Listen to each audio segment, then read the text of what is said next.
రఘురామకృష్ణరాజు కేసులో మన ఐపీఎస్ సునీల్ తిరగబడ్డాడండి.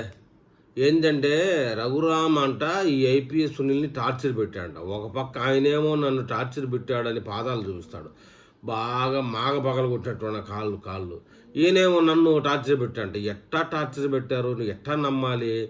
నువ్వు ఆయన టార్చర్ పెట్టింది ఆయన చూపించాడు కెమెరా ముందు. నిన్ను ఎట్ట టార్చర్ పెట్టాడు అంటే సాక్షి పేపర్లో వైఎస్ జగన్ పేరు చెప్పాలని రఘురామ టార్చర్ పెట్టాడు. మీ ఇంటికి వచ్చి పెట్టాడా? నిన్ను అరెస్ట్ చేసి ఏమన్నా పోలీస్ స్టేషన్కి వచ్చి పెట్టాడా?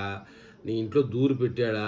ఎవడన్నా నమ్మశక్యమైన ఇదే బీహార్ క్యాడర్ ఐపీఎస్ సునీల్ నాయక్ ఇది సంచలనం అండి. లేదంటే నన్ను నిందితుడిగా చేర్చి అక్రమ కేసు పెడతానని బెదిరించాడంట.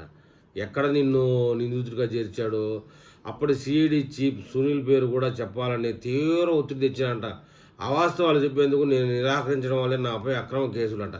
నేను చెప్పే వాటికి అన్ని ఆధారాలు ఉన్నాయి, సరైన సమయంలో బయట పెడతా. నీకు బుద్ధి పుట్టినప్పుడు బయట పెడితే కుదరదుడా?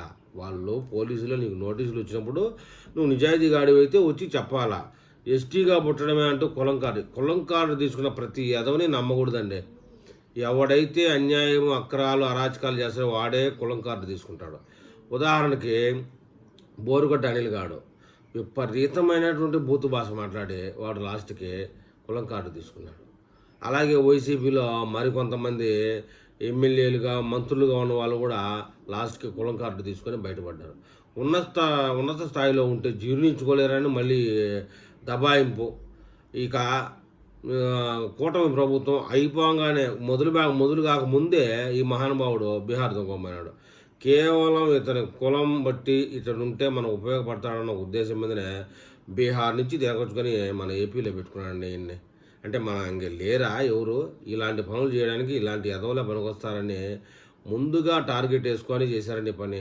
అందులో చాలామంది ఐపీఎస్లు బలయ్యారు, అందులో ఈడొకడు.